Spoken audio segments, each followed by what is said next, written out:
Alternative Dig Talk. Real issues, real talk.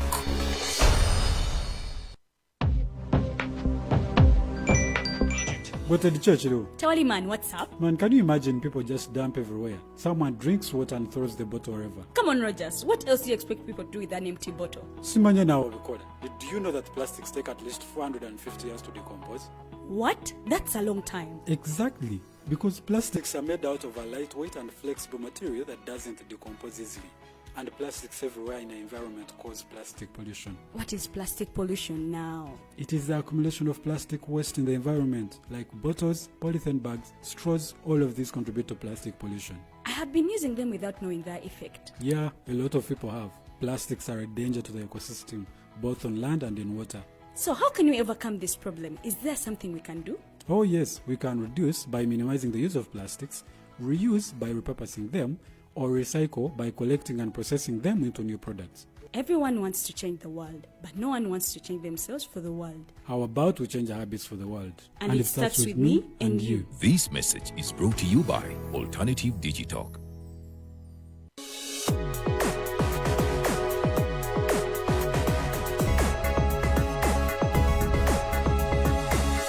The Alternative Dig Talk.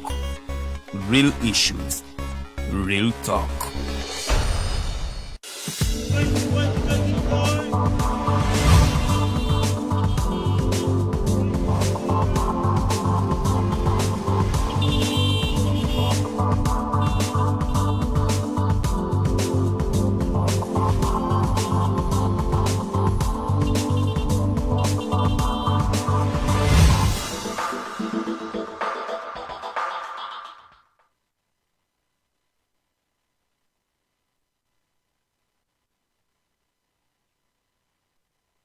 Wasoza otagwa omulabi waffe omulungi akedde naffe olunaku olwaleero olunaku lwakuna ennaku z'omwezi tubalabire mu lumu omwezi guno ogwa Ntenvu oba December omwaka 2023 babuuzaako yonna gye musinzidde okutulaba mwebale nnyo kubanga mutwekuumiddeko program The Mighty Drive era nga akanyomero ke tulimu ke ka Mighty Global News Updates ze omumbejja Luwodde Lilian okubanga nkakutuusaako ngenda kubanga nkuwa ebimu ku ebyo ebikoze amawulire wano waffe Uganda n'ebitundu by'eggwanga eby'enjawulo otegeere biki ebyatambudde wa na biki ebyatuuse wa era nga ngenda kubanga kuyitirayitiraamuko naye nga bwe tumaliriza tugenda kuba twegattibwako ngenda kuba negattibwako munnange Edgar Matthew Karuhanga n'omugenyi waffe olunaku olwaleero omukulu Atuheirwe Batenda tugenda kuba twogera ku COP Cooperation of Parties 28 biki ebiruubirirwa ebyaliyo oba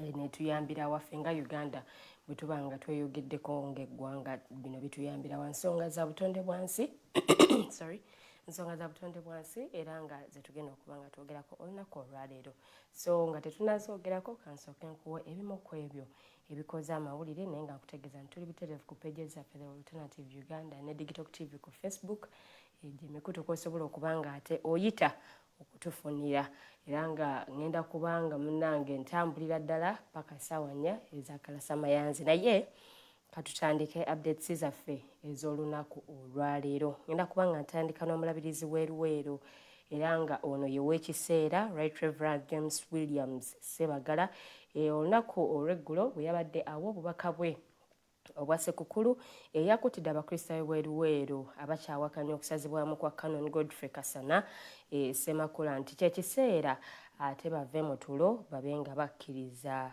ebiriwo. Mulabirizi Sebagala yabadde ayogera ng'awa obubaka bwe obwa Sekukulu n'okuba nga bamalako omwaka era nga awa ensonga za Canon Godfrey ensonga no zibadde mpanvuyirivu omukulu ono yawummuzibwa naye bwe yawummuzibwa abakristaayo abamu ne batakkiriziganya naki kyakolebwa era abamu ne beekubira enduulu mu kkooti ate okuba nti Canon Godfrey yali asaziddwamu naye yabategeezezza nti bakkirize ekiriwo nti ate munnaye kakati yaliwo babe nga bagenda mu maaso naye mu buufu bwe bumu era bwe yabadde ayogera yakonyeekone ku nsonga za Parliament okubanga okuba nti bawadde abaaliko basipiika emmotoka ez'ebbeeyi n'ategeeza nti mu biseera nga bino nga eggwanga ebyenfuna byalyo tebiyimiridde bulungi ensonga y'ebyokwejabya kale teyali badde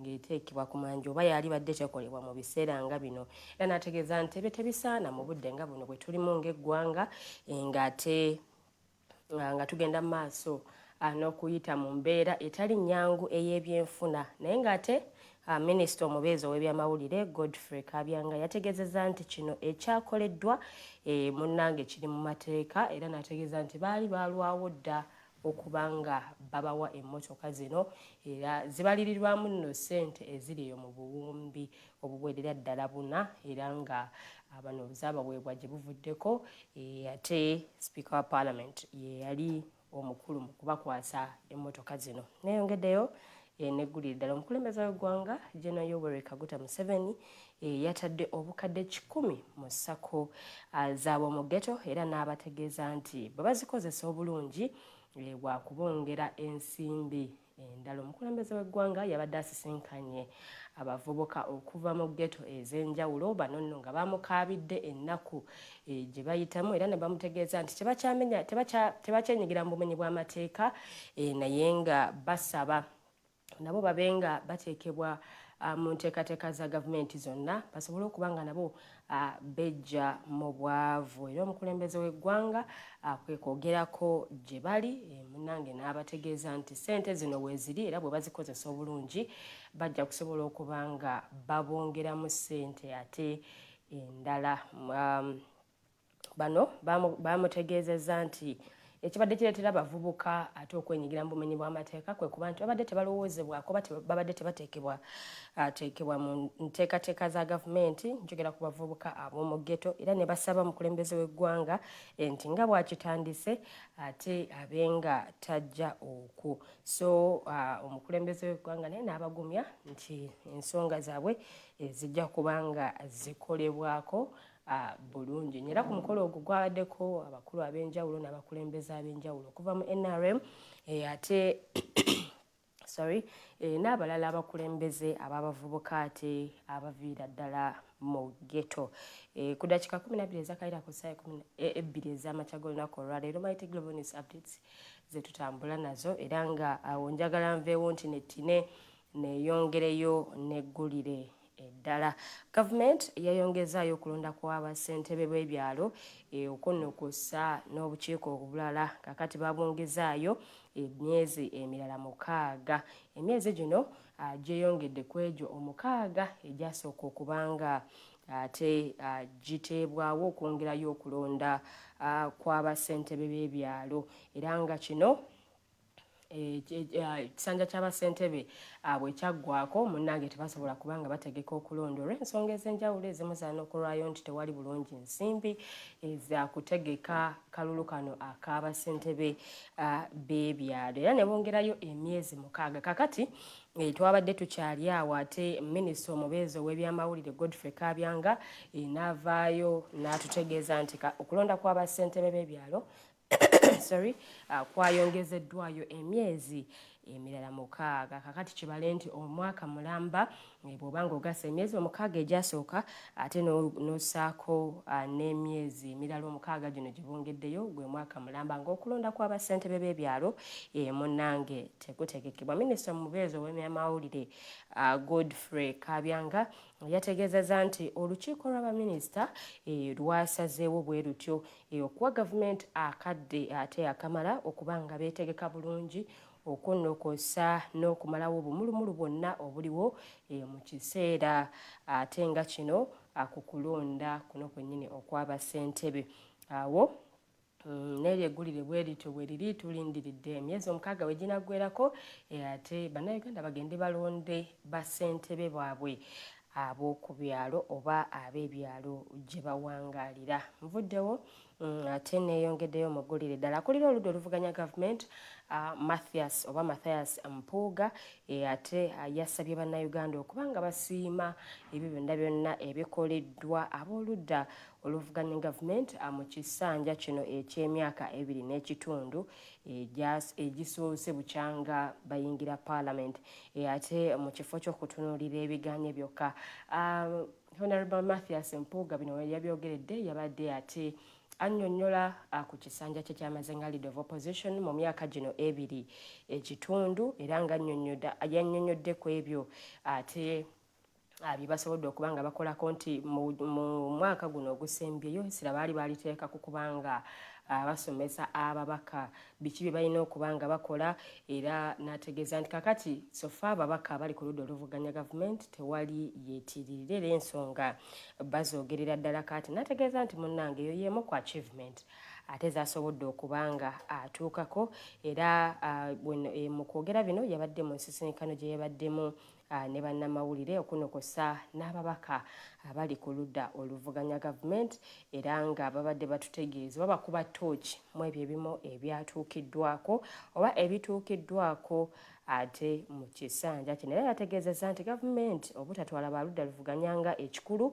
era abaliwo mu mateeka kibakaluubiriza nnyo mu kutuukiriza enteekateeka zaabwe nga abali ku ludda oluvuganya gavumenti era n'ategeeza nti ye mwetegefu nnyo kubanga ekifo kino ekya Leader of Opposition akiwummula bwe kiba nti ab'ekibiina kye ki NUP basazeewo okubanga baleeta omuntu omulala obanga bamuteeka owabbali naye yasabye bannayuganda okusobola okuba nti basiimako ku ebyo ebimu ku bye basobodde okuba nga bakola nga bali ku ludda oluvuganya gavumenti. N'ategeeza nti bingi nnyo ebyokusomooza bye basanze naye batunuulire nnyo ebirungi okusinga ate ebyo ebibi oba okusinga ebyo bye batasobodde kubanga bakola. Neeyongeddeyo muggulire ddala Padde Sserunjogi abadde amanyiddwa ennyo nga Sobi olunaku olw'eggulo ate yaziikiddwa mu bitundu by'e Masaka era nga omukulu ono okuziikibwa kwe abakulembeze b'ekereziya baaganye okujja okuba nga bamusabira. Abantu bangi nnyo abagenze ku kuziika kuno abamu babadde bagenze kusunga abalala babadde bagenze nabo kunyulirwa wamu n'ab'eŋŋanda abaviiriddwako omuntu waabwe naye babakulembeze b'ekereziya katolika baaganye okumusabira era nga waliwo omusumba okuva mu nzikiriza y'ekirokole ye yakulembeddemu okusabira omugenzi Sobi. Kinajjukirwa omugenzi Sobi yafiira saidi z'eyo Gomba we baali baweereddwa omulimu ogw'okukuuma ettaka naye nga bano baalumbibwa abasajja ab'enjawulo ne babatuusaako obulabe era nga omukulu Sobi mu mbeera eno ye yakafiiramu naye nga omukulu Baton Kiweewa ono nno nga ye yali yapangisa Sobi ne banne okukuuma ettaka lyalumiriza nti lirye eyo eMaddugomba era nga eno Sobi gye baamutira yategeezeza nti ayagala poliisi ate eveeyo mu bwangu ekwate oba ekangavule abasse musajja we okunokosa n'okulumya abalala. Omukulu Kiweewa yategeezeza nti wayinza okuba nga wabaddewo ekkobaane ekyayagala poliisi ezuule era bafune obwenkanya munnange ku muntu waabwe ku muntu waabwe eyafa okunokosa ate n'abo abaalumizibwa. Bino nno we yabyogeredde yabadde ku poliisi Kanoni ate ng'ali n'abamu ku abo bakaawo nawo bano nno nga bapookya n'ebiwundu. Mu buufu bwe bumu nga tukyayogera ku nsonga za Sobi gavumenti olunaku olw'eggulo yavuddeyo ate ne respondinga ku ebyo ebizze byogerwa nti Sobi yali mukozi wa gavumenti. Njogera ku mukulu Padde Sserunjogi ne bategeeza nti abakozi ba gavumenti bonna balina appointment letters balina ne IDs ezaabaweebwa. Eyayogedde bino yabadde minisita omubeezi ow'ebyamawulire omukulu Godfrey Kabyange era n'ategeeza nti Sobi tabangako mukozi wa gavumenti olw'ensonga nga bwe nkutegeezezza nti abakozi ba gavumenti bonna babaako ne appointment letters babaako ne government IDs n'emirimu wa job description y'emirimu gye bagenda okuba nga bakolera. N'ategeeza nti omukulu ono tabadde mukozi wa gavumenti ng'abangi bwe bazze babyogera. Kale eryo eggulire nalyo ndiwunzise neeyongeddeyo okuggulira eddala. Omusirikale wa poliisi yavudde mu mbeera n'akuba banne amasasi okukkakana ng'omu afiiriddewo ate abalala babiri ne bagendera ku bisago. Bino nno byabadde Wakiso mu town council y'e Kajjansi mu kitundu ekiyitibwa Kinyarwanda mu Arkwright Estate mu kiro ekyakeesezza olunaku olw'eggulo. Kigambibwa nti abasirikale bano bafunyeemu obutakkaanya bwe babadde banywa omwenge mu bbaala emu era nga kino kyaviiriddeko omu okunona emmundu ate mu maka gabadde akuuma n'abasindirira amasasi. Oluvannyuma n'atandika okukuba amalala mu bbanga ate okugumbulula abantu ababadde batandise okuŋŋaana. Poliisi y'e Kajjansi yatuuseewo mu kifo ekyo okubanga ate ejjawo omulambo okunokosa n'abakubiddwa amasasi ne babatwala mu ddwaliro okubanga bafuna obujjanjabi. Naye ng'ate ddwo olunaku olw'eggulo era still bambiga ba Uganda Police Force bazzeyo mu kifo ekyo mu Kinyarwanda ekisangibwa mu Arkwright ebwebajja Kajjansi Town Council ate okusobola okulaba nga balaba omusirikale wa SFC Odong Johnson we yakubidde abantu 3 amasasi era nga kino kyaviiriddeko n'omu okulugulamu obulamu. Kibi nnyo kibi ddala amawulire agava esayidi eyo. Kunoonyereza kukyagenda maaso ku nsonga eno naye nga kiteeberezebwa nti buzibu oba embiranye eyinza okuba nga yavudde ku mukazi eyaleetedde embeera ng'eno okuba nga etuukawo. Awo nawo nvuddewo neeyongeddeyo ate n'abantu abawangaalira ku kyalo ekyalumbiddwa Kamenge abasinga badduseeko ku kyalo nga bagamba nti munnaaye tebeeteekera biyinza kubanga biddirira era nga abatono abasigaddeko oba abagumye ne basigalako bo basabye gavumenti okubanga ebongera obukuumi ate mu kitundu kyabwe era nga baagala amagye agagenda okubanga gabakuuma era nga galawuna emisana n'ekiro olwo nno ate baddeyo. Njogera ku batuuze ab'omu katawuni ka Kiteehurizi era nga kano kasangibwa mu district ey'e Kamwenge oluvannyuma lw'abagambibwa okubeera aba ADF oba abayeekera ba ADF ate okulumba ekitundu kino mu Ttumbi nga bukya olunaku olwokubiri munnange ne batta abantu abawerera ddala 10 era nga bano ku luvannyuma lw'okuttibwa abasinga emirambo gyabwe gyayokebwa. Kale ne basaba gavumenti okubaako kyekola bunnambiro baleme kubanga bafuna obuzibu bwonna oba nga baddamu okulumbibwa. So neggulira eryo updates zaffe ngenda kubanga zikomya wano tugende mu kuwumulamu ku katono nnyo bwe tukomawo twegattibweko omugenyi waffe Mighty Drive ekyagenda mu maaso.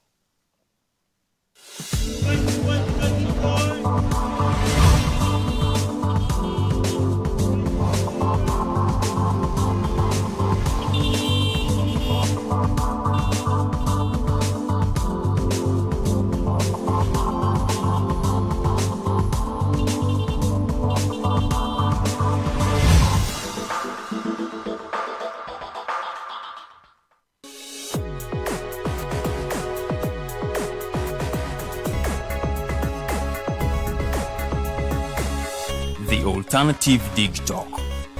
Real issues, real talk.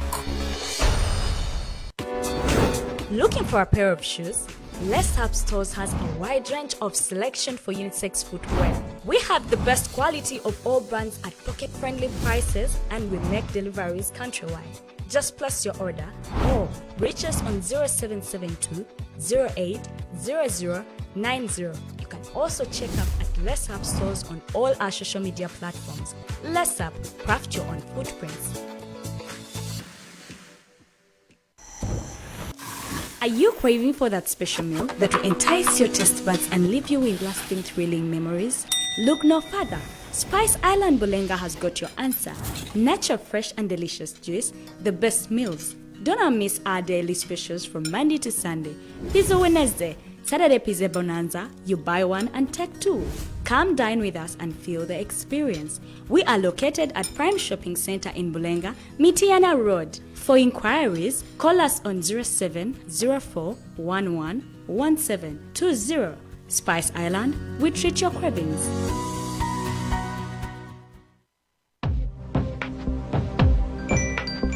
But at the church, though, Tawali man, what's up? man, can you imagine people just dump everywhere? Someone drinks water and throws the bottle wherever. Come on, Rogers. What else do you expect people to do with an empty bottle? Simanya now, Bikoda. Do you know that plastics take at least 450 years to decompose? What? That's a long time. Exactly. Because plastics are made out of a lightweight and flexible material that doesn't decompose easily. And plastics everywhere in the environment cause plastic pollution. What is plastic pollution now? It is the accumulation of plastic waste in the environment, like bottles, polythene bags, straws. All of these contribute to plastic pollution. I have been using them without knowing their effect. Yeah, a lot of people have. Plastics are a danger to the ecosystem, both on land and in water. So how can we overcome this problem? Is there something we can do? Oh yes, we can reduce by minimizing the use of plastics, reuse by repurposing them, or recycle by collecting and processing them into new products. Everyone wants to change the world, but no one wants to change themselves for the world. How about we change our habits for the world? And it starts with me and you. This message is brought to you by Alternative Digitalk.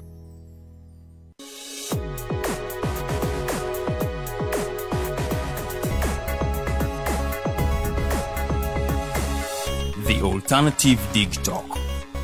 Real issues, real talk.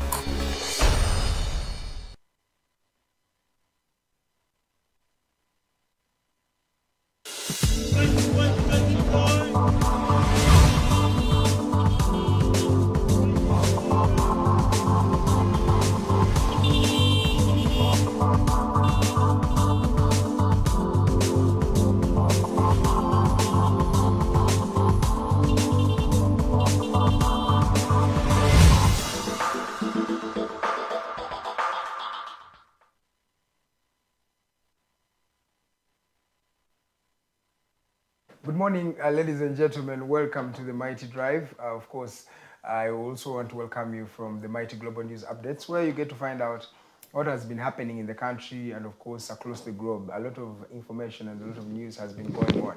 And, of course, we want to thank Lydia and Luwede for that submission, and thank you so much. Ladies and gentlemen, allow me to welcome you yet again to this edition of the Mighty Drive. As you know, today is the 21st of December 2023. Right about now, everybody is eyeing or is enjoying the festive season. Some people who are traveling back to their home areas, good luck and safe travels. For those who are already there, enjoy your Christmas and festive season. For us who are still in Kampala, yes, we are still gearing up to find out how we are going to be enjoying the Christmas and the festive season. Thank you so much for tuning in from the time we started this particular year in January up to now. Thank you so much for our ardent viewers who have been with us each and every day. There are many of you who have not missed even an episode of the Mighty Drive. That is not something that we belittle, but it's something that we believe is something great and something we commend you for. And we promise that 2024, we are really finding how we are telling stories in Uganda and, of course, across the globe. But, of course, we're trying to give you more information so that you can make informed decisions at the end of the day. Today we are going to be talking about the COP28, that is the Conference of Parties 28 that was held in Dubai earlier last month, and of course many deliberations were made in line with climate change. We're going to be talking about climate financing, there is global emitters, there are goals that were set, are they going to be achieved, are they feasible enough? There are those that we set even earlier in the past. Have they been achieved up to today? There are even some prospective goals that we are thinking of getting. So how does it look like? How does the COP28, how do those deliberations really make sense to us as Ugandans? So that is going to be the main focus of discussion. And for that particular conversation, I have Mr. Brian Atuheirwe Batenda, who is the Executive Director for the African Institute for Food Security and Environment. He's going to be delving into that conversation. But before we delve into that, allow me to welcome him so that he can make his submission, say hi to you people, so that we can start from there. Mr. Atuheirwe Batenda, you're welcome, sir. Yes, thank you very much. I'm happy to be at the Dig Talk. Good morning, everybody. I hope people are aware we are in the festive season. I hope they are also happy. Are they? They should be happy. You know, happiness is relative. we are in a very, very bad situation as a country. So there are these moments that people have to be happy somehow, because otherwise they will die of depression.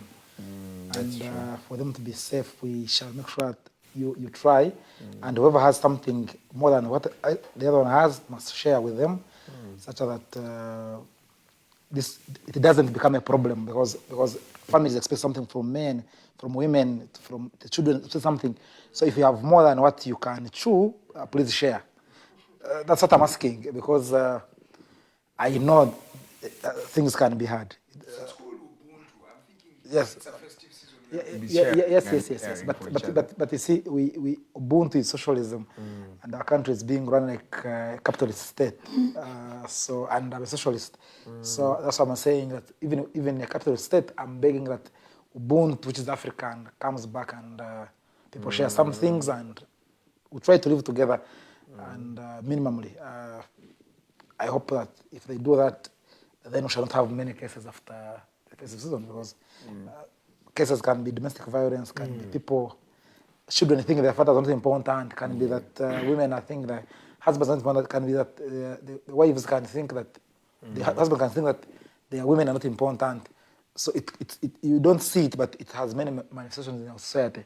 So to solve it, that everybody must be involved in solving it, because government can't solve it for you. That's my position.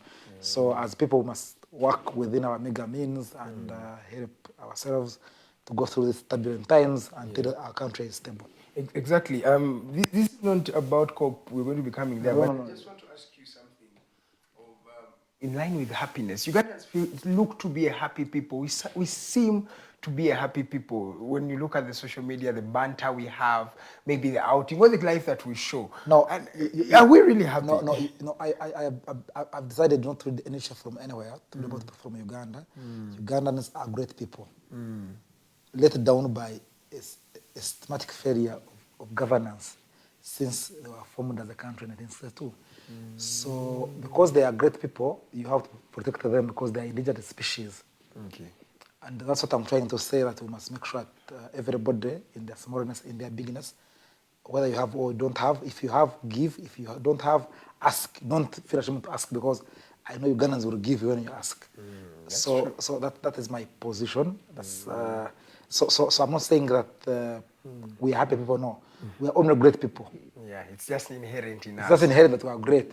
But the greatness, our greatness is being killed slowly, and to make it keep alive, make your neighbor comfortable as you can.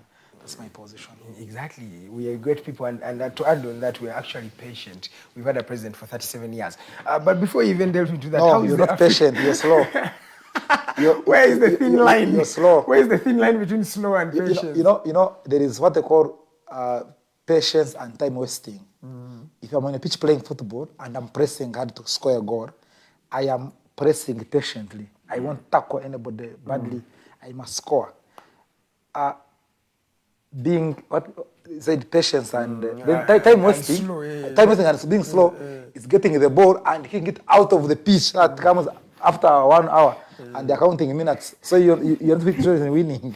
The one who's patience is being interested in winning and pressing on. Exactly. Time wasting and being slow is destroying chances and things that you have. That is Mr. Batenda, Atuheirwe. Batenda, how is the African Institute for Food Security? Are you guys okay? And before even delving into that, I've heard of, there's a statistic that I read, I think last year, of 50% of the food we consume is wasted. Is it still the same statistic this year, or? I want to tell one thing, that the issues of food, human rights, and the environment are very interconnected. When I go to a restaurant, I might be given food and I eat on a plate. But a kid who's on Kampala Road cannot have a meal from Karamoja. They are begging for 500 shillings. And therefore, by that, you strip them of their power and energy to fight even for human rights, for their rights, because they are no longer individuals. If you can't eat, you're no longer an individual. So we found that actually conservation, environment, human rights, food rights are all intertwined.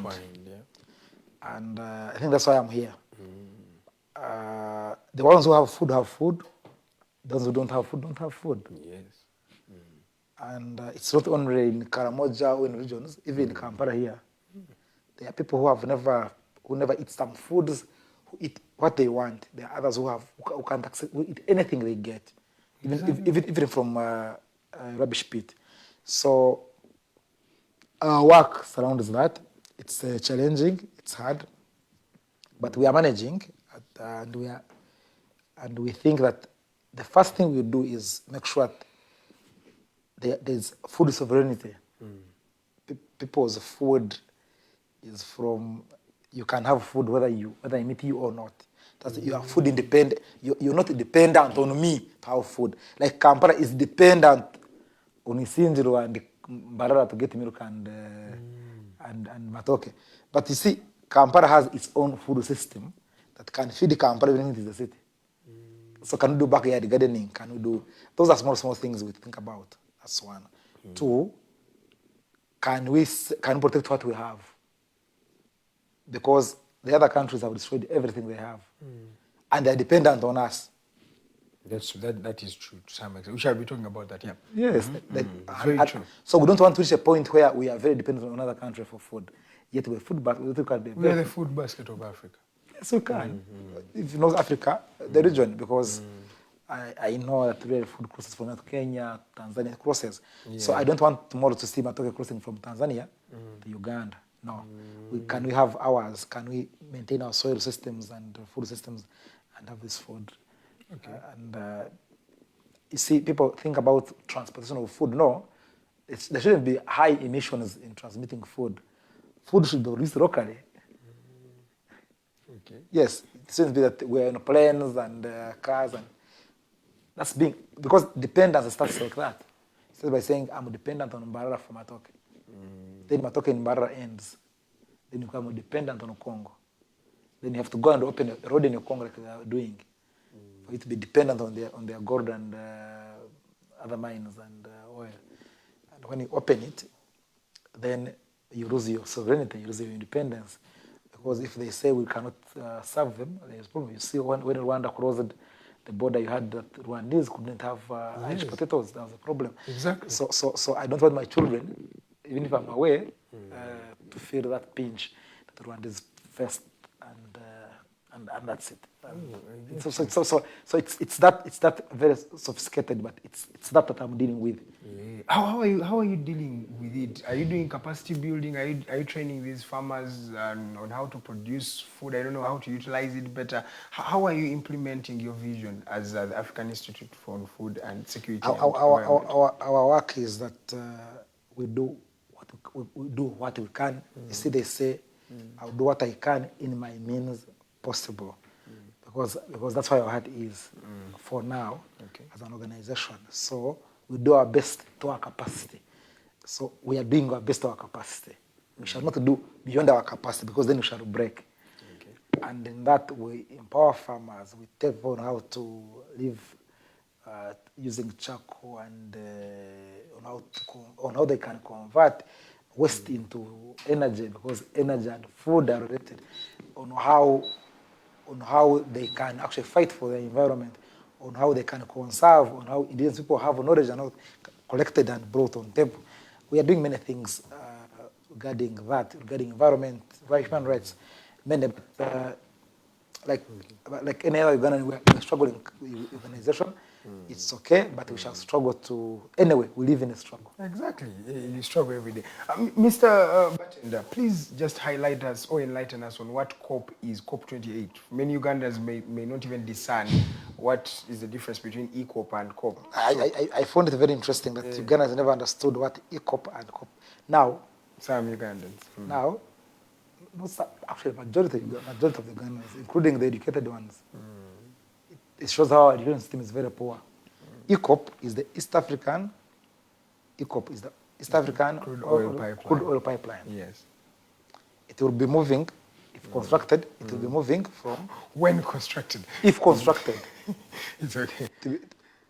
If constructed, because it's if, we don't know, because the financing and insurance is lacking. So it will be moving from Kabare in Hoima to Tanga Indian Ocean in Tanzania, and its role is to take oil from Uganda and export it to the foreign world for purification, and then it will be used in other countries and even here if we want to buy back. So it is something that will be taking oil from Uganda. That's the COP. COP 28 means that there was COP 1, COP 2, COP 3, COP 4, COP 5, COP 27 last year, COP 25. Now this is the 28th year that COP has happened. COP is Conference of Parties. That is it's organized by UNFCCC, and it's a UN framework. It is where countries come to discuss climate change and their contributions and what they can do to mitigate, adapt, and stop what they have done in the past that is making the world get extinct, that is getting us get problems. In that space, there are governments of COP, many governments. There is no working test would have been at COP28 about ECOP. No, for what? Why should the working test be discussing ECOP? Ruto was there, Salim Dawda was there, but the Prime Minister of China were Chinese there. The ministers of Uganda were there, and Tanzania, and DRC, and everybody, and Gabon, and the whole world was there. So it is not about ECOP, it's about COP. It's about countries discussing how to mitigate their emissions, mitigate and adapt to climate change. And in that, the outcomes, there could not be many, but one, there is a global campaign against fossil fuels. Fossil fuels is mostly coal and oil and gas. The campaign is that oil and gas and coal are causing a lot of emissions in the atmosphere, and are causing a lot of heat waves, and causing loss and damage, and damaging both communities and livelihoods and people. So for the first time, the outcomes of COP have a component of talking about phasing out of fossil fuels, getting out of fossil fuels, and therefore embracing renewable energy. And to that effect, money has been, the Loss and Damage Fund has been operationalized. Money is being computed there, $100 million, 200. We don't know how much would be there by January, but countries are making commitments to funding loss and damage. Loss and damage is, in Uganda, I could say, my best example is Kasese. That the British built Uganda right away, like they are going to build, like the French and the Chinese want to build the pipeline, took our copper, destroyed Kasese, and now every year we lose people in Kasese, we lose the environment in Kasese, we see floods and houses going and hospitals being destroyed. That life is loss and damage, because if I die, I can never be mitigated or adapted to. So those countries that do those things of extracting resources must commit to finding what they caused. So that's what we are discussing about. Okay, how relevant is this party? Has it become ceremonial? Because now we've done it for a long time. Have we even assessed the achievements that it had earlier? Are they actually there? Are they things that we're seeing, or we're still just enjoying the flights? Because I saw us sending even a large delegation. It's like it's a fun fair to just go and talk about these things. But what is the real relevance of it? Are these things binding? Are they there? Have we seen evidence to the previous deliberations? First of all, I was at COP. Yeah, in Dubai. I was never, I wasn't amongst the 600 people. There are more than that. About 600 people, Ugandans were there, Yes. funded by government. But even the people who go talk about these matters that matter are not your government representatives. It is us who fund ourselves, who go knowing what we're going to do, because it has become for government. This, you see, this government is not serious. This has become a trip where you go, sit, get per diem, hide in a hotel. Some of them never reached COP. Some of them never. Yes, some of them went to hotels, slept, got their allowances, per diem, and the tickets, and had girlfriends and came back. Or boyfriends. That's in fact, we had that many of them went with their spouses and partners for that year. Yes, because it's not about COP alone. It's about every conference you have. It's about every conference you have. It's about government extracting it's about government stealing you. They are giving themselves Christmas. Now we don't have, I'm saying that people should give each other for these ones. They don't give each other. They get money from your coffers, and it's like that. So, so for the world it's good. For Uganda it's dim. But how relevant was that party? Are there some things? Because I feel there are many commitments we've made as the big global emitters. You've talked about them. As for us who are lower emitters, we talked about this in the past, but we don't see the relevance. I want you to tell me that there is something that is tangible that has come out maybe of COP27. What is there? You see, I'm not seeing it. You see, it's a struggle of people against emitters and polluters. We might say, what has TikTok done? But why am I here? Saying what I can say freely. Some TVs cannot host me. You can host me. Now the struggle is like that. There is a struggle of people against governments and emitters at COP. And that's why we think that the more we meet and struggle, we shall win.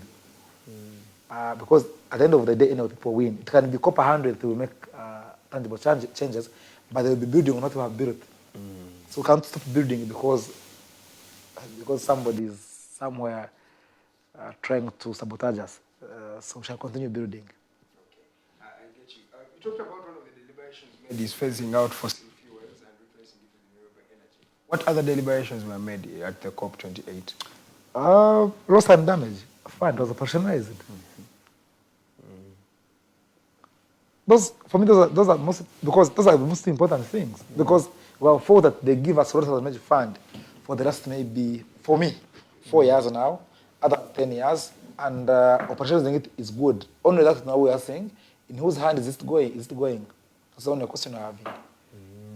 Then saying that we can phase out fossil fuels, and in the it's in a compact in a report from UNFCCC, is a good thing because science has said it before in reports, and governments and powerful corporations like Total and Sinok and Shell had influenced everybody said that it's not possible, and coal companies.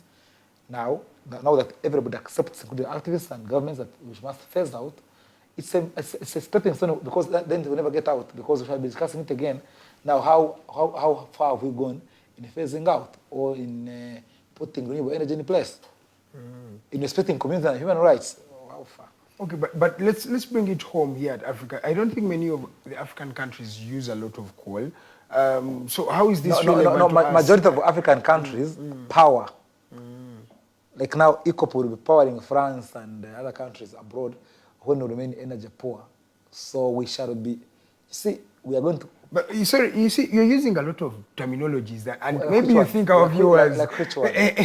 Like energy poor and things like that. Energy poor means that, for example, we are here. That's the thing. So I want you to explain it to our energy poor viewers. is that I am here using this TV and I'm using energy. I am in my language, in the morning, I am using electricity from ginger. But this TV cannot be in Kanungu where I come from. It has to be in Kampala.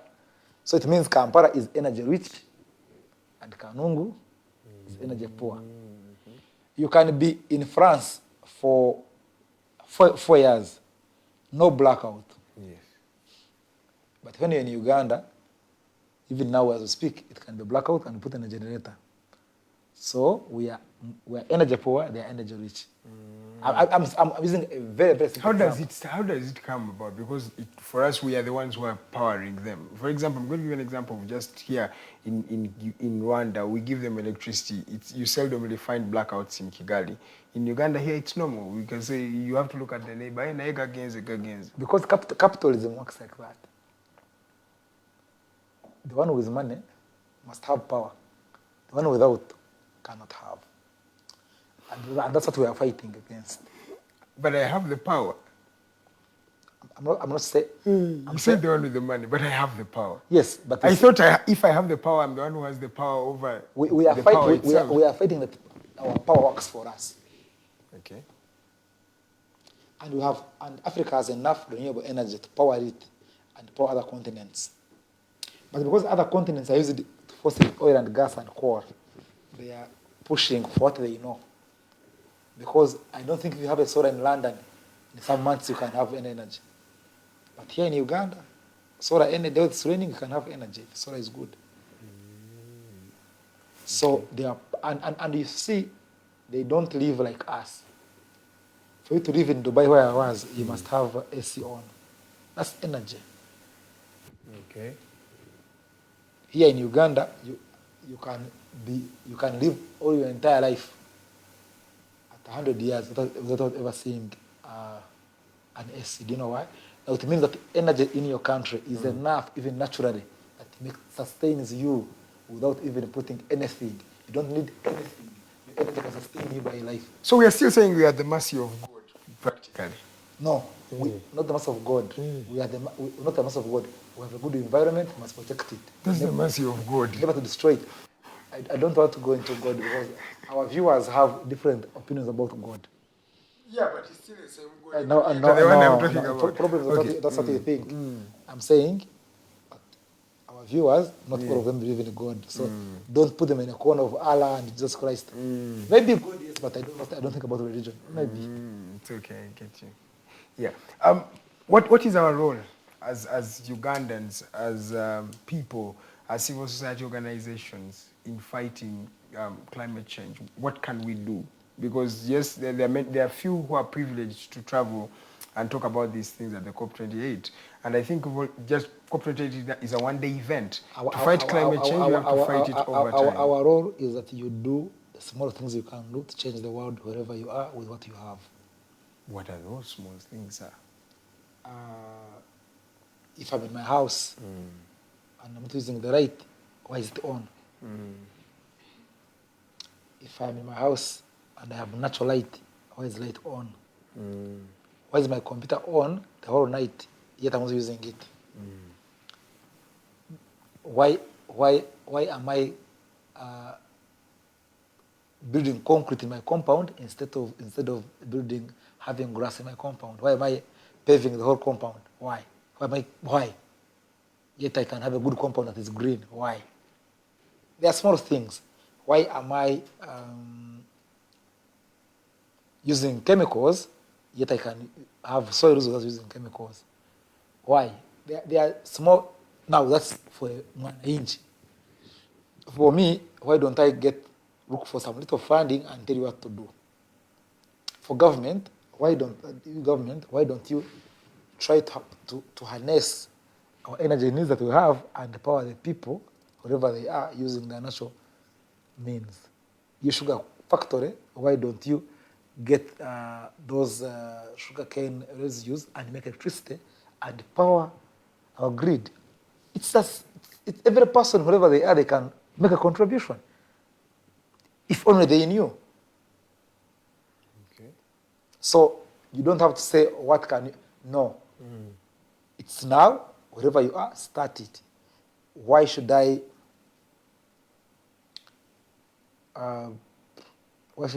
use a damaged vehicle and therefore drive more fuel and cause fumes in the environment if I can buy a new one?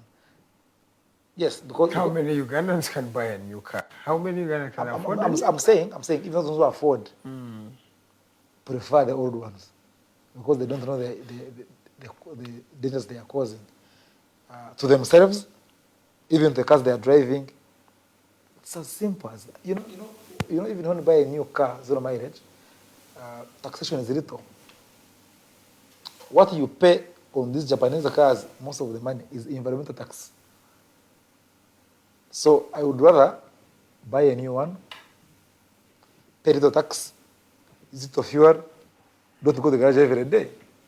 People buy cars and become mechanics immediately because they're in the garage every day. They know every spare part of the car. Yeah, I get you, sir. Yes, so these are small things you can think about. But someone would say you're trying to be a Mary Antoinette who's telling people to eat cake if they can't afford bread. I'm saying those ones who can afford the cars. I'm not saying everybody. If you can afford a new one, buy a new one. If you can afford, but because anyway, there are also cars that Uganda has banned.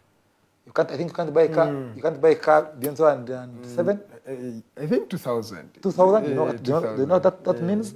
It means that they are phasing out dangerous cars and emitters. Yeah, in fact, they've also started to levy 100% tax on imported old vehicles, 100% to try to deter people from importing them again. Yes, and that is part of what COP discusses, phasing out such things. So that's how we fit into the global scheme of things. Because that's not Uganda's idea, no. Because there is what they call national or determined commitments, NDCs. There are things you must do as a nation. If you're saying every car that's produced in 2002 is dangerous in terms of emitting, we are phasing them out. You Uganda just make cars, so the Japanese will hold them. They won't give them to you because they agreed that they will not supply those cars again. That's how you fit in. We agreed that you won't supply these dead cars and dangerous cars. So you can only buy 2011, 2021. Yes. Okay. I'm coming now. I can see that I'm now a victim of circumstance as a Ugandan. And I want to look at that maybe when we come back from the break, because there's an issue of, as Ugandans who have not contributed a lot to the pollution of this world, and you see, the problem is that your arguments you want to contribute. No, I want to harness. No, the arguments I've had with people is that they agree that they have not. You agree we haven't polluted. Yes. But they are saying their share is in polluting. No. Where is the thin line? Because these folks who are bringing these deliberations have exploited. They have got a lot from what you may call as climate damage. They have got a lot. They build industries, and these industries have been the core of their development. That was in the 1800s. I am trying to industrialize my economy as Uganda today, and now I'm being deterred that please do not, because for you'll pollute. So where is the justice therein? Let's talk about that when we come from the break. Ladies and gentlemen, you're still watching The Mighty Drive. My name is Edgar Matthew Karuhanga. I'm still with the Executive Director of the African Institute for Food Security and Environment, Mr. Atuheirwe Batenda Brian. We're still having a conversation on what was at the COP28, that is the Conference of Parties 28. But we're not only looking at the event, because this is just a 12-day event. We're looking at the 14-day. 14-day, yeah. But we're looking at the grand scheme of things. How does this contribute to maybe our countries as Africa, the low emitters, and of course vis-a-vis the global emitters? How does this look like? We're coming back for the second hour, and of course it will be the final hour of the show. Feel free to send us a message at The Alternative Uganda. That is on Facebook, at TikTok TV, still on Facebook. Or you can just directly send me a message at Edgar Matthew Karuhanga, Facebook and Twitter. I'll be able to read your messages subsequently as we continue with the program. Let's go for a short commercial break.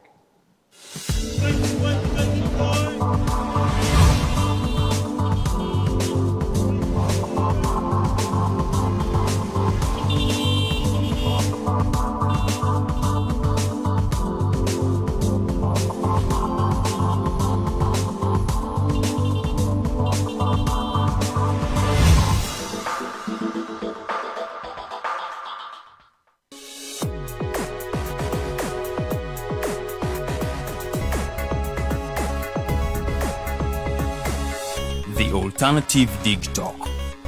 Real issues, real talk.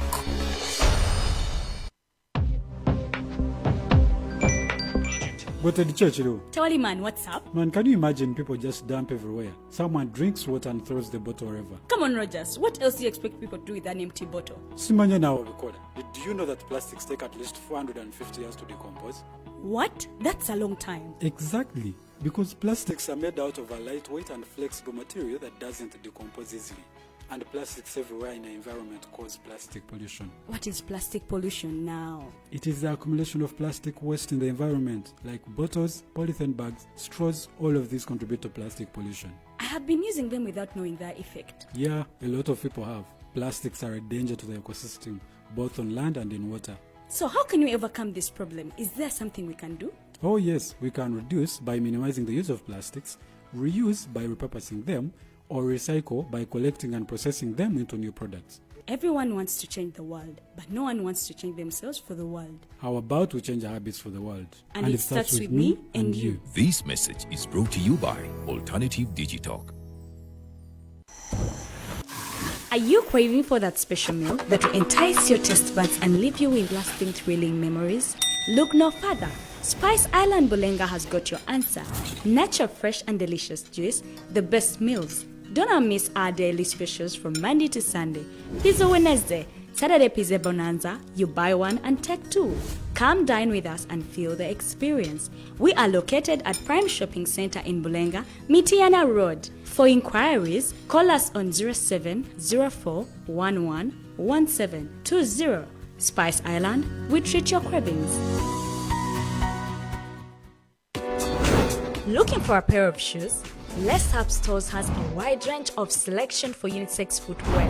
We have the best quality of all brands at pocket-friendly prices, and we make deliveries countrywide. Just place your order or reach us on 0772 08 0090. You can also check up at Les Hub Stores on all our social media platforms. Les Hub, craft your own footprints.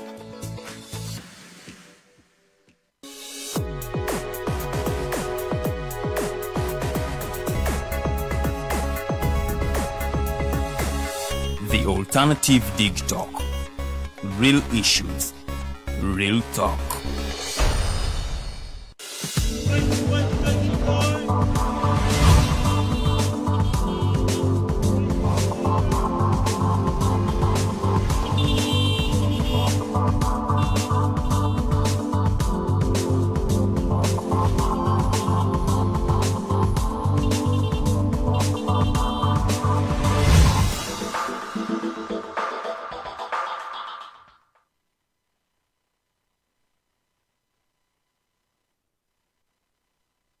Back, ladies and gentlemen, from that short commercial break. My name is Edgar Matthew Karuhanga. I'm privileged to be joined by the Executive Director for the African Institute for Food Security and Environment, that is Mr. Batenda, Atuheirwe Batenda. He's still highlighting us on the grand scheme of things, how we're looking at climate change, the relevance of COP28, the deliberations made, and of course how they affect us and how we contribute towards that effect. As Africans, as Ugandans, we're looking at it from how we fit into the global scheme of things. So feel free to continue sending your messages. I'll be reading them subsequently as we continue the program. Before the break, we are talking about a very trivial issue that many of the low emitters have been boxed into a corner, and I'm going to use that word deliberately, boxed into a corner of climate change or pollution, whereas they're trying to, exploit their minerals. How can you say that I'm building a pipeline and you don't want to build that pipeline to take my own oil and refine it and make money off it, and yet you say that you want me to develop as a country? So where is the thin line between pollution and development of a country? And that's what, Mr. Batenda, you were talking about. So I want to ask a simple question. So the Bazungu built for us the railway, right? It was from Mombasa, I think, to exactly to Kasese. Kasese to get what? Copper at the time. And it went to I think it had another thing going to Koboko to get what? Tobacco, right? So can you able explain the role of copper on the development of Uganda then? One can say we were in a colonial era, so that is something that you can maybe justify. Most of the things that we had were exploited, were taken. In fact, we were taken. We are also part of the goods that were taken. Okay. So that can be something we can say. But this is now us. Mpora. Do you know neocolonialism? Right? Right. Do you remember Museveni saying that he will not allow take oil anywhere unless he has a refinery? Oh, do you remember? I do not. Museveni said that for him, he was hell-bent on having a refinery in Uganda. That meant that every product of oil, I don't support oil and the things, but let me first go political. It meant that every oil will be refined here, every product will be refined here, fertilizers, everything will be used by Ugandans and sold by Ugandans and exported as refined products, finished products. Do you know what? The oil crude pipeline you're talking about will take crude oil, and our crude is not even the real crude. Our crude is waxy, waxy. Yes, it's waxy. So it will be heated. It will be heated at 50 degrees Celsius for it to move. It can't move without being heated. Yes, throughout the time. Our pipeline, if built, will be the longest heated oil crude pipeline in the world. So people who cannot help you make a refinery, but can help you take oil that is waxy to their countries, how do you trust them? 1, 2. The economics of the oil in Uganda is very funny. Our oil, quote in quotes, because Museveni said it was his. Now, Museveni's oil will spend, we can only have oil for 25 years in Uganda. Do you know that my daughter just be finishing university if she has gone to university? And you know how much we are borrowing to go into that arrangement? Do you know how much shareholding you have as a country? How do you tell me Total, a French company, has 62%? The Chinese company have 8%. Yes. Sinok. And you and Tanzania have 15 each. And telling me you want to develop on 15. Who are you deceiving? Who is dense? So you mean you would rather leave it in the ground? I'm saying your hopes in having oil develop you are hopeless. So do you mean you should leave it in the ground? Yes. Who gains in leaving the oil in the ground? Actually, by removing it, you lose. You lose the environment completely. This Motion Forest Park, Tirego project is there. You're losing Ugomba forest to eat. Communities are being displaced along the oil pipeline. So, and yet you know that you not, even for money, you don't get anything. You know it. Because in this country, who doesn't know who, you know, by certain sense it was his oil was serious. But all of you have forgotten.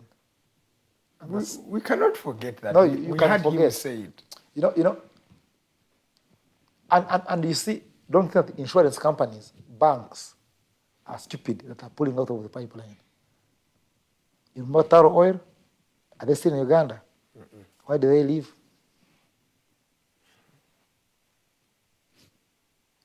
They were the first one here. They sold to, I think, Total. Why do they leave? Even Total might sell to another person. Because the oil pipeline of Uganda is not sustainable. It's a catastrophe in making. But no. How many African countries have the capacity? So Nigeria. Mr. Trader, just give me a minute. Nigeria, Gabon, they have oil, right? Yeah, they do have oil.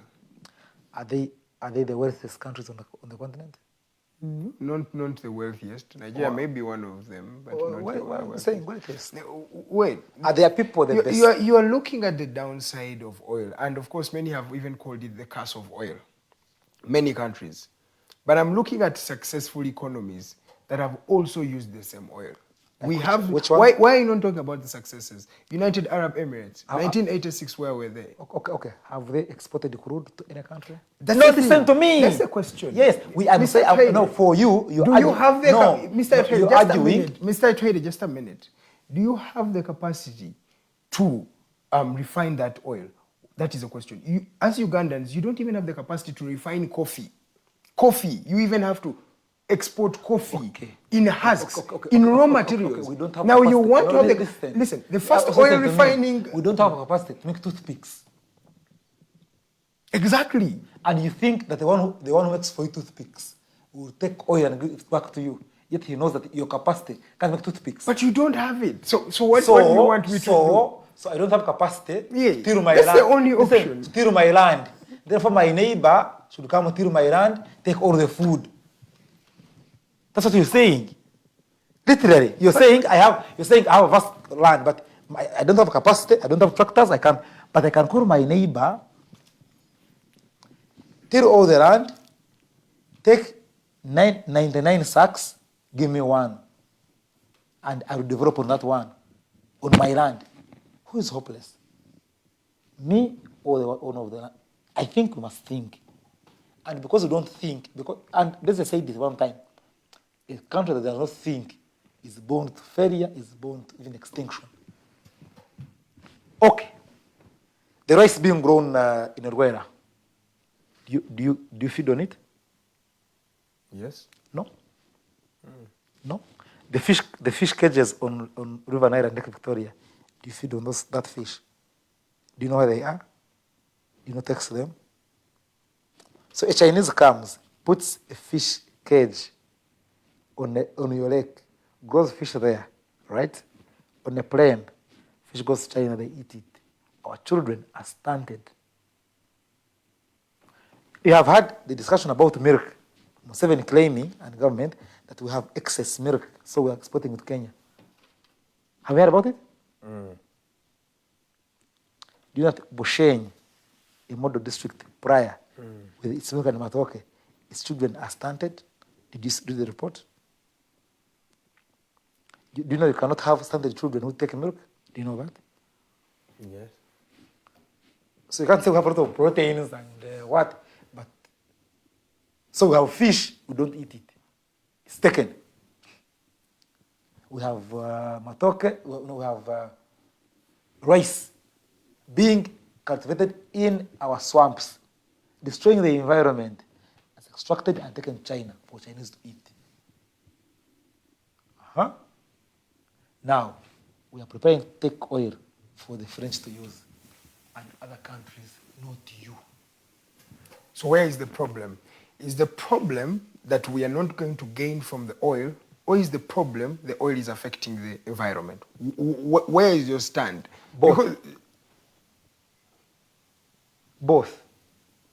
So if I can't gain from the oil, why should it destroy my environment?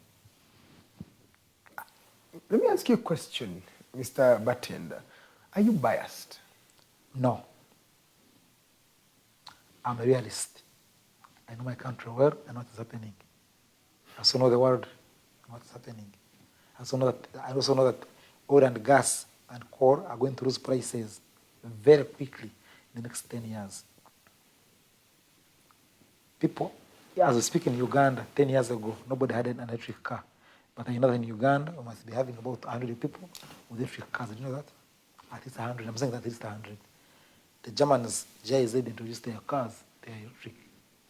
So just to add on that, even UK has now put a law by 2040 there will no longer be oil-based cars. So and you're exporting your oil there to be bought by who? I'm asking a question. Hey, because you see, sometimes my problems with journalists and media houses, I come to debate my opponents and also the journalists themselves. So I'm asking a question. Yes. So if by 2040, there will be no oil-powered car in Germany, most likely Germany.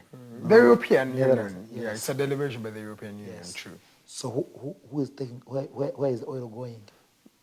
So you think... So if it's... So it's only them that can purchase our oil?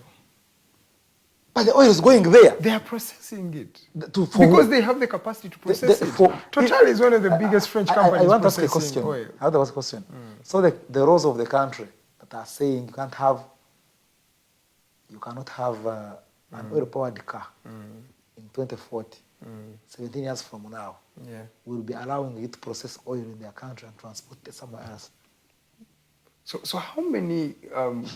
No, it's you said it. Yes, that's what I didn't say it. It's you. So that's what I'm asking for your logic thing. I've said I'm a Muslim. I don't want... So how... No. I'm saying I'm a Muslim. I'm saying in the next 10 years, I'll be Muslim. But I'm telling you, you will supply me pork for the next 20 years. I think I'm lying you. This for the first 10 years, I'll eat pork, right? But for the next 10 years, I will not eat pork. That's why the prices will go deep. I said in the next 10 years, to go deep. Because you're capitalizing on one market. You're capitalizing on Europe alone. You're capitalizing on them alone. How many times have they even procured your oil? How many? Pardon? How many times have they procured the oil that comes from Africa generally, as Europe? They are not the biggest ones. They do. It's not the biggest market of Africa. We know that. Because you see, your problem is that you think that oil is like money. The way it moves. For example, a dollar. As I speak, a dollar is in every country of this world. A shilling is not. Who owns a dollar? It's the American. Are they powerful? Yes. Good. So if they say they don't want oil, what would you do, you as Uganda? So they're the only ones that procure No. oil? If you're saying you don't have capacity, and those who have capacity are pulling out of this. Because if you said this, you said I would bet, maybe I want to, because you said we don't have capacity. Who has capacity? The Europeans. They are phasing out. So when they phase out and say, now we can no longer do anything for you, what do you do? Are they procuring the oil? I think you're misleading Ugandans, aren't you? Procuring what? Are they the ones procuring the oil alone? I think you're trying to pull it to your end. We have a Chinese market of 2 billion people. We have an Asian market of 4 billion people. I ask a question. You're talking about a market that is not even more than a billion. That has actually not even been supporting us. Let me ask you. Yes, sir. Isn't China moving off from fossil fuels? Isn't China making electric cars? You should be telling me that. China themselves are going towards electric cars. Singapore is going. But you talk about the future prospect. When you talk about going, by the time, let's say, a continent can be typically electrified. Let me make my submission, sir. By the time an economy is electrified, can even take more than 100 years. It's an ambitious task. Look at the European Union that is saying by 2040, they will have phased out electric cars. Where are they today? I want to ask a question. When was commercially viable crude oil discovered in Uganda? It's a long time ago. 2006. Okay, right. Even earlier than that. No, discovering oil was okay, but saying it's commercially viable. Commercial, this means you can sell. You can retrieve. 2006. Which year is this?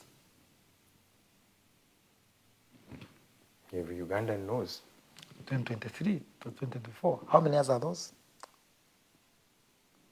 Damn, 17 years. A kid who was born when oil was discovered in Uganda will vote in the next election to make it so that we don't debate. Okay, that kid is in senior 5. By next election, 2026, they'll go to university. And the pipeline, sir, will not be done. So things of oil and gas and environment can take a lot. You can even phase out before you get the first drop of oil. And you have invested much and you lose money. And you'll be poorer than you were before. Look at Nigeria. Nigeria in terms of energy and oil and gas and are they the best country in Africa? No. Kenya actually is better than them. They don't have any. Ghana was somehow the one that tried to manage, but it's also failing. There are spills. There's a problem with oil when you don't have capacity, like you said. Either way, you don't have. First of all, you don't have capacity. Secondly, you won't use it yourself. They'll take it, because we should be seeing. We should be buying metals at a cheaper price because we exported copper and copper, right? But you go to buy something copper in the market. Go and buy it. And when they face, it's not that copper in Kirembe got finished. No. When their insatiable need ended, they stopped the mine. Still there, you can still go and mine copper there towards Congo. You can. But their needs were fulfilled. So you might feed these guys with oil, and when the needs are fulfilled, they'll stop it. What do you do? You don't have the owner of the pipeline? You don't. What do you do? UAE, you are debating USA. Nobody exports crude oil and gets money from where? Even the coffee talking about, the ones who export our coffee and go and make it, in other countries. The equivalent of coffee here could be about 7,000 shillings, but by the time someone gets it, puts in the roaster, does something about it, in about 2 hours, the man's 1 kilogram is 40,000 shillings. So you who has spent 6 months harvesting it, drying it, make sure it is okay, 7,000. The guy just does something small and gets maybe $100 in equivalent of it can happen because Yes, that's true. Yes, $100. Yes. That's So, 370,000 shillings, Uganda shillings. yes. So even for And having got it here, to not even more than $2. yes. Yes. So even for oil, if it goes through that pipeline, expect that. So don't deceive Ugandans. It will just power other communities, not our communities. It will power other people, not our people. We shall remain energy inefficient and poor, and that's it. What did the likes of the UAE, how did they approach this? How did they gain from their oil? Because I want you to give Ugandans practical alternatives or solutions instead of just saying, let's leave this. Give us a solution. First of all, Hey. UAE only had oil, nothing else. We have man. You know, look at the chimpanzee. Do you know that you guys don't know that seeing a mountain gorilla like this, when you're a foreigner, you pay $600. Do you know that? A gorilla permit. Do you know that? Just going to look at the gorilla, you go trekking, look at it for 10 minutes, pay $600 means that you're paying about 3 million shillings to look at a gorilla like this. Just looking at it, moving with its kids and looking at a lion is damn $400.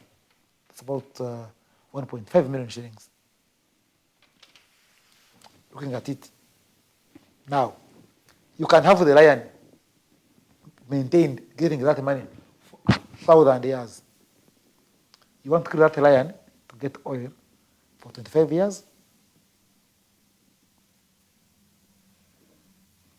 Answer me. You want to displace the chimpanzees for 25, just because you want something for 25 years? It's even sustainable, both economically, environmentally, and politically. Are you for economy? So the problem is that we have been blackmailed. People say we are anti-Uganda. No. We are saying these things because we love Uganda more. We know what Uganda means.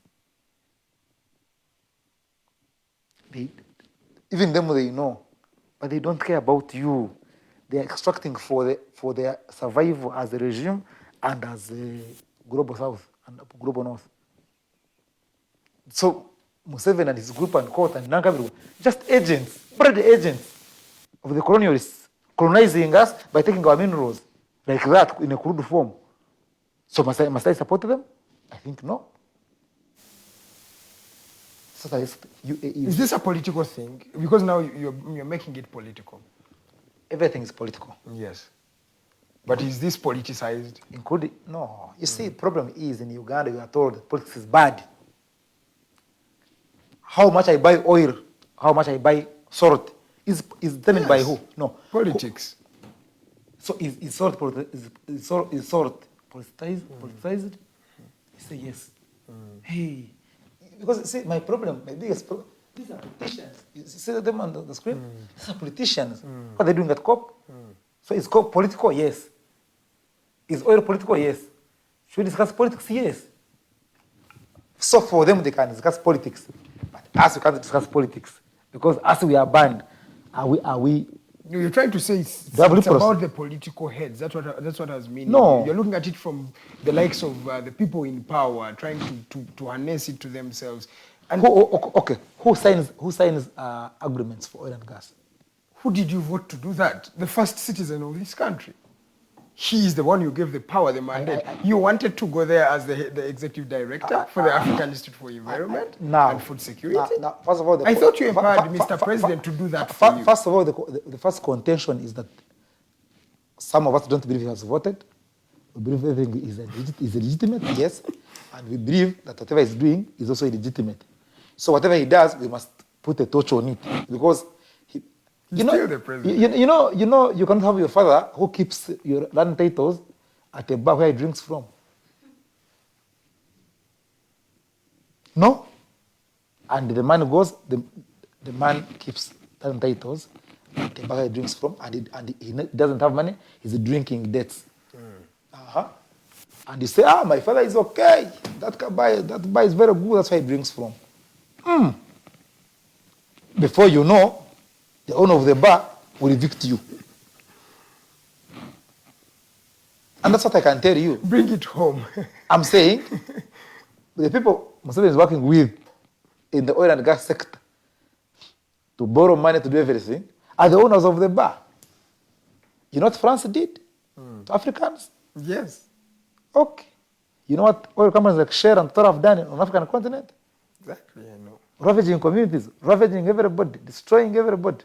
And you want me to, you know who they support in the Palestine and Israel war? They support Israel. Yes. Occupants. They do. Yes.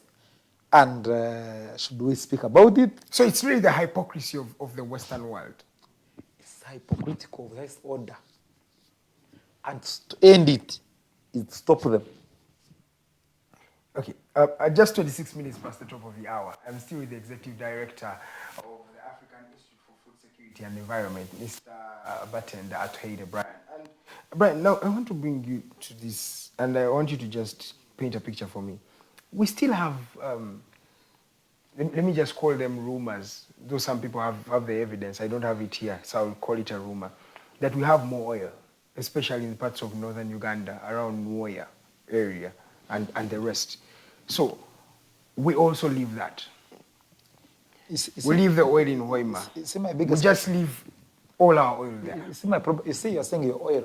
The man said the oil was his. You could make. No, he said it. No, he said it. It is Uganda. No. So, No.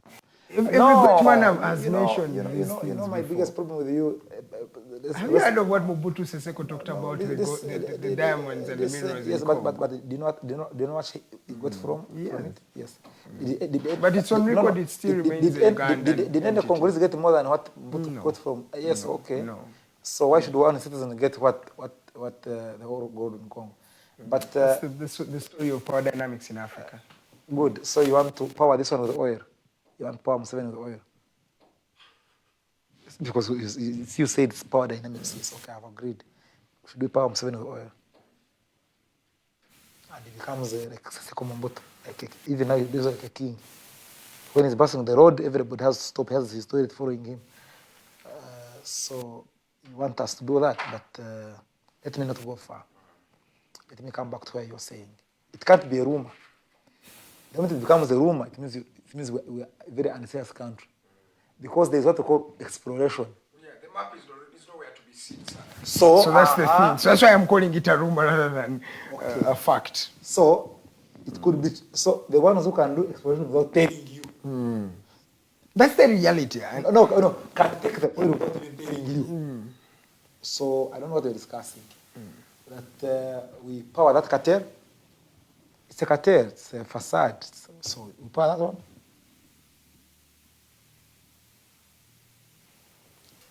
Mpora. Do you know that people protesting against ECOP are in prison now? And even Christmas they've been in prison, 4 of them. During the last 1 month, they have arrested about 20 to 24 people protesting against ECOP. So are their families gaining from oil by them being arrested and some of them missing exams who are students? Do you see that we have already gotten losses of the souls and people? But you see, Mr. Batenda, the issue you're saying is actually pertinent. And I agree with you. But I feel you have looked at it from just one perspective like this. Because I've even asked you earlier on, what win did we even get from these COP? in fact, we can even start from the COP26. Whereas you're saying that this exploration, it's very polluting, you're not giving me an alternative. You're not giving me an alternative. I'm telling you that economically, let's promote tourism. It has been the biggest export we've had for years. It has been the biggest thing we get from and oil and gas, the biggest oil revenue. Oil and gas are both. Oil and gas can kill it. When you get tractors into the national park, everywhere, it's just the animals away. We don't get them. You know, if a bird has its eggs, and I am having a tractor in the national park, would I see the birds? Would I see the eggs? Why would I just destroy the eggs? Answer me. Will they manage to go and say these are eggs, these are snails, let's remove them? Will they manage? They just come and cut trees and clear 30 meters wide in a national park. But you know what we call the cost. Do you know? Is that part of costs? Okay. Do you know that? Do you know that monkeys climb like this on trees and move? So can a monkey jump here 30 meters to the other tree? Can it? Answer me. Can it? The answer is no. Do you know what they call disturbance in biology? You're asking me a lot of questions and you're putting me on the spot. But yes, the thing is this. Very funny because questions. you're not addressing the real. No. You've not given me an alternative. I'm asking. I've had the alternative for 30 years. In fact, for more than 30 years. Yes, we are saying tourism is sustainable. You can have it for 1,000 years. What has it done for you for the time you've had it? You've said you've talked about the government and it's practically Mr. Museveni's. So how much have you gained from this? From the time you have been collecting this $17 billion in terms of tourism revenue? How much has it contributed to us? No. Don't you have the potholes here? The question is, how many young people are employed in that sector? As rangers, as scouts, as guides? Because it might not be me directly, but my brother or your brother relative. Exactly. Same as the people who are working on the pipeline. They are brothers, sisters of people who are getting employment there. How many are they? When oil and gas was being studied, who did they take to China study oil and gas? You or me, or their kinsmen? Okay, ladies and gentlemen, I'm still with Mr. Brian Batenda, and we are still having a conversation on the climate financing, the climate change that we talk about, the pollution that we have mentioned. And I am of an idea that, yes, there may be pollution, but at what cost? How do we find a line? How do we strike a balance between us who are saying, yes, we need to get some money from the oil, and then the people like Mr. Batenda who are saying this is a pollution of the highest order, which may be, because cases are there, the evidence is there to suggest that there may be it is a climate change. It's a climate change catastrophe. It's a disaster. It's a bomb. It's a carbon bomb. 34 million tons per year once completed. Just joking with it. I don't know what you're worried about it. It's just a catastrophe. 34 million tons of carbon per year once completed. But you're not giving me an alternative. I've said you're telling me an alternative that has been existed there and it has been a hub of thieves. No. I've also told you that Uganda has capacity. You see, we're saying you invest in renewable energy, invest in solar, invest in hydropower. If you export electricity, you export water to people in Malaysia, people in. You want to destroy the Lake Victoria basin. Don't destroy Lake Victoria. Just purify water, export the water. You make a pipeline to take water to Tunisia, to Morocco, you get money. What are you doing? Hey, take water. Because people don't have water somewhere. So those are all hypotheses that you No. The problem because if it was a viable solution, you know, for Africans, it's not your solution. See, oil and gas in Tirenga and Kingfisher and the pipeline is not you. It's Mozungu who has decided to take it. What if a Muzungu jumps out? Can Uganda pump it? You tell me you can pump it. Tell me Uganda can pump. You see, you are saying UAE pumps its own oil. Can Uganda pump its own oil anywhere? To the petrol station, actually. Can it make sure does? Answer me. But no. I thought I was answering. No, you're not answering. What you're saying is that it's okay to give the Muzungu to take it. No, what I'm saying is that the Muzungu will take oil, use it, and eat with few Ugandans who are Museveni and his family Kabar. And that discussion, I think, is done there of about whether Ugandans can gain economically from this oil and gas. Because even for the rice growing, you don't know how they came to Rwanda. Do you know how they came to Rwanda? The Chinese. Do you know? First, if you can't know about rice growing, how can you know about oil? Do you gain from it? The cages on our lake, on Lake Victoria, and do you know about how the contracts were done and where they are there? The same people are telling you they are going to drop economically. If they cannot feed our children on fish that will grow from Uganda and they are marinated and they're taking it away, how can we be sure that they're getting oil away? And you see, fish is not about refinery. Fish is ready from here. They take it when it's ready. This one, they are taking it, refine it, then bring it back to you. Are they dense? So if Mr. Museveni left power today, would you agree with the exploration of oil? No. Because it's not, I was saying that's 25 years. It's not sustainable. It's a very short time. And like you said, in 10 years' time, it will be going down. You might invest. You see, there must be a return on investment. Because that's the thing. If you can invest highly and make losses. But you see, you're just being a prophet of doom. No, I'm just. You still told me that UK is phasing out oil-powered cars. Coal plants are being phased out. Am I speaking to you? But how many countries are doing that? It's not about Europe alone. That's the thing.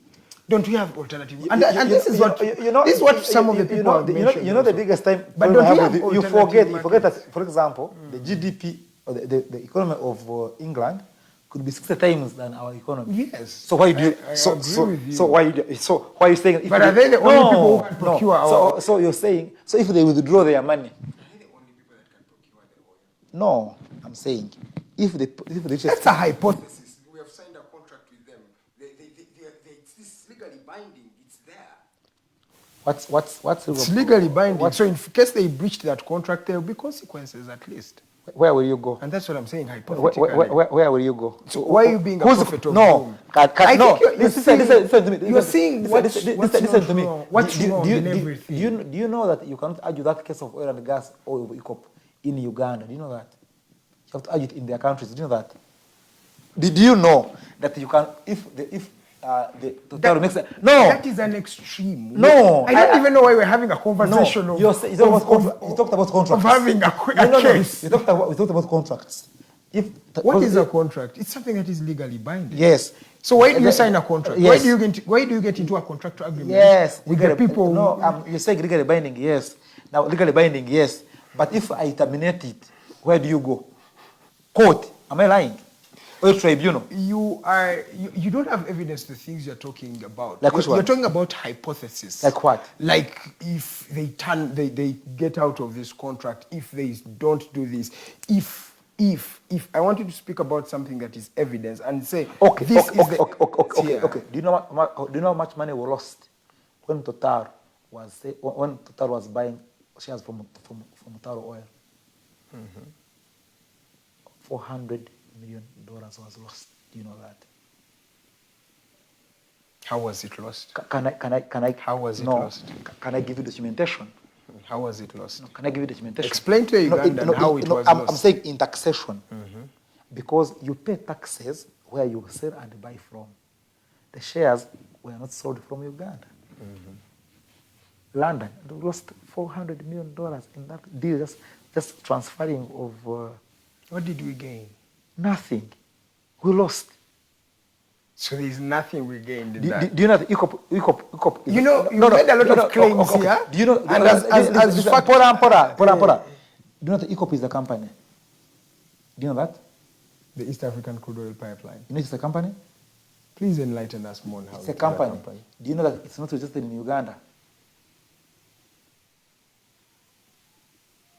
Enlighten us on what you're saying. Yes, I'm saying ECOP is not a Ugandan registered company, but it's a company. Do you have evidence? Who are the guarantors of that company? Who are the seconders? You have information. You brought up this topic. Please give it to us, plus evidence. I'm saying Who owns ECOP? Total, 62%. Therefore, American registered. Not because France is very hostile. You said 62%. Yes. Who owns? No, listen. Total, 62%. You know the rules of companies. Yeah. One with 2% shares, if they move out, the company has collapsed. You know that? Do you know that? Chinese offshore Sinok, 8%, right?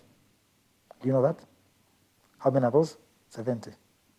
Tanzania, 15, 85. Uganda, 15. So the argument we're having here, we're arguing about 15%. What are you investing in that pipeline? Money. And the resource. The resource is mine. What is the French company Total investing in that company? Their money and looking for profits. So, if hypothetically, literally, the Total has bought Uganda's oil pipeline. Literally, they have bought it. Because if Uganda had 70% and then Total had 5%, we would have a discussion with them. But Total has the biggest share of the pipeline. Sir. It's because it's there. You don't have the ability to design that pipeline. And you know this, but I feel you're trying to be oblivious of it. Now, I want to give you about... Even if it's a private entity. You have said many things. You too. Yes, you have said many things regarding capacity and ability. So I have my wife. But I don't have the capacity to look after her. So I share with her with another man. This is not a wife issue. No. It's not a wife issue. This is a national commodity, which is oil, which is something that we have been wanting to explore. I am trying to bring you from your elitist zone to where people understand. They do understand our conversation, by the way. Yes. So I don't want it to be very elitist. I want it to be real. Do you, in your head as an elite, do you see 62% and 15% as compatible? Are you equals on the table? Are you? It depends on the terms and conditions. No! What are you bringing to the table? I am saying... If you're just giving me the land, okay. So what do you expect me to do? Okay. You have just given me the land. You see, I have to explore that land. I have to build the pipeline. I have to heat the pipeline. I have to explore the oil. I have to bring the equipment, everything. You see a problem? You see a problem is that you're just saying... I feel you're putting the colonialism card, aren't you? The neo-colonialism card, because that's what you're trying to pull. But it's very clear. You see, are you looking at the contributions you are making? Okay. Do you know that? What is the value for you? Do you know Ibeco? Do you know Ibeco? You know about Ibeco? Yeah, the Imperial British East African Company. I know it, Ibeco. It was managing who? We were not even managed by the British never managed us very well. Never managed us as British. Their company managed us. Cohen was just the CEO for Uganda, I think. And you can imagine if they could do that as early as around 1800s. 1880s. Yes, you think they have forgotten their game. So you look at Ibeco, look at the railway, you can... But, no? Okay. And look at the pipeline. They will be in the same direction. I'm telling you. So how do we address the knowledge gap? Because now all this has come from the position of knowledge and capacity. How do we address the capacity gap? At least, let's say Noya has not yet been taken. Hoima has been taken and Telenga. We still have Noya maybe intact. So how do we address the capacity and the knowledge gap in Ugandans for them to be able to explore their own oil and their own minerals? You know, you work with television, and you should be informed. be informed that Ugandan children, when 7th of the Ugandan children drop out of school, they don't finish P7. Yes. Such a country can't manage the knowledge gap. We must first solve those small problems, solve bigger ones. I'm telling you, and you know it. But you see, you want to discuss oil and gas in isolation. No, it is with everything in sync. So, you know that by the time too many people start P1, after 7 years, P7, you're having maybe 1.5 become face and they are lost. By senior 4, you have maybe 300. By senior 6, you have 200,000. University, you have 100,000, and you're celebrating that you see me, I am 7, me. I have made 100,000 people every year get degrees. And out of those, about others don't have jobs, don't have even skills. They are unemployable. They are unemployed and unemployable. And you're saying capacity knowledge gap. Who's knowledge now? That's why you have to go and get French people, Japanese people, Chinese, to work on the airports. The people who are working in oil and gas sector in Uganda are sweepers and porters. Am I lying? Yes, technical. Let's look at other African countries that have explored oil. You see, has it been different for same them? thing. We are saying it's colonialism. How do you want me to say it? You want me to carry it on my head? I feel it's more of a knowledge gap because if Nigeria can't do, because Nigeria has, I think last year they commissioned the first the oil refinery they made, the first one I think, last year. It was last year, yes. The one for Tifa Dangote. The only one we have on the African continent now. Do you know that? The only one. Do you know that Makerere University main gate wasn't built by Makerere, wasn't built by Ugandans? Do you know that? You know that? Then Makerere has had engineering school for about 50, 60 years. Was that good? No. So if Makerere can't build its own gate, main gate and roads, when they have engineering students and alumni who have engineering, you think that you manage to build a refinery yourself? Even Dangote's refinery is built by not by Nigerians. That's what I'm telling you. Yes. Like that's I am telling you. When you don't have the capacity, it is time. When you don't have the capacity to do something, you see, we must have capacity. You put the colonialism. You see, my fight. You don't have it. We must fight to have you capacity. You said you're a realist. Yes. We don't have it. Yes, and we must fight. The real issue here, as Africans, okay. You see, you don't have the capacity. At the beginning, you were telling me UAE. People work in UAE oil companies. Are they UAE citizens? I am not sure about that. I want but the thing is this. You are trying to, that's what it's like a rock and a hard place. You're saying, for you, not for me. Maybe for me. So because you're saying, because I am not on a rock, I'm not a hard place. I am a free man. No, what you're saying is this. You don't want colonialists to come and explore the oil. But you also don't have the capacity to explore the oil yourself. You have known. So you would rather leave the oil in the ground. You have known that you have oil 17 years ago. And I have still not built capacity. Why? 17 years ago. A realist. No, I'm saying a kid who was in P1. No, a kid was in P1 17 years ago. Is that with university and master? You're lamenting. No, I'm not lamenting. You're lamenting. No, I'm telling you. You're not being the realist. No, I am saying, don't steal us in the name of development. Mulibabi, you're stealing, and we know. So in Nigeria they stole, in Angola they stole. Everywhere where there is oil, they are stealing. No, everywhere there is oil and transporting crude oil, they are stealing just. In Ghana, they are stealing just. So for this 10 minutes, in these 10 minutes we have to end the show. I want you to just tell me, so we should just leave our oil there because we don't have the capacity, because we are not disciplined enough to not steal the oil, because we don't have the maturity of knowing this is a national enterprise, it's a national commodity, it's not an individual commodity. It feels like the problem is us. It's not them, because we invite them because there is a knowledge gap. They come to address that knowledge gap. If we could do it ourselves, we would do it. But we still have a problem as Africans, entrenched corruption, despotism, as you're talking about, and we don't have the capacity. Do you know that actually? That's the real issue on ground, sir. I've ever negotiated on your knees. That's not a fair negotiation. Who makes your guns? Them. Who gives them to you? When you had the COVID here, who gave you money for COVID management? Them. You know, Africans have a problem. Ugandans. Europe is very bad when they're making political statements. But when they go back to their beds as president or ministers, they have to go back to Europe to get some money. Yes. Chinese are not giving that money. Do you know how much money we pay for the Northern Bypass?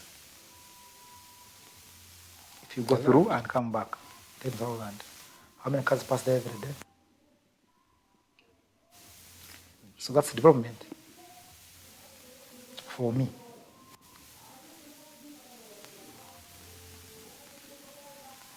Is that development for me? Because we should not use very many examples. The road is there. It's here. So should I thank them yet I'm paying? And yes, because you see, you want us to thank them. I am paying for the road. And you want me to thank you for paying you. That's what you're pushing They me. invite themselves to come here. I'm saying, I'm saying maybe, don't you think you have to first organize your house before you look at the other person? Because it's your house that has problems. So it's your house that has a knowledge gap and capacity gap. It's your house that has a lot of corruption and despotism and dictatorship. It is your house, sir. Okay. So how do you organize yourself to be a better citizen? To be prepared enough to explore the goods you have? Me and you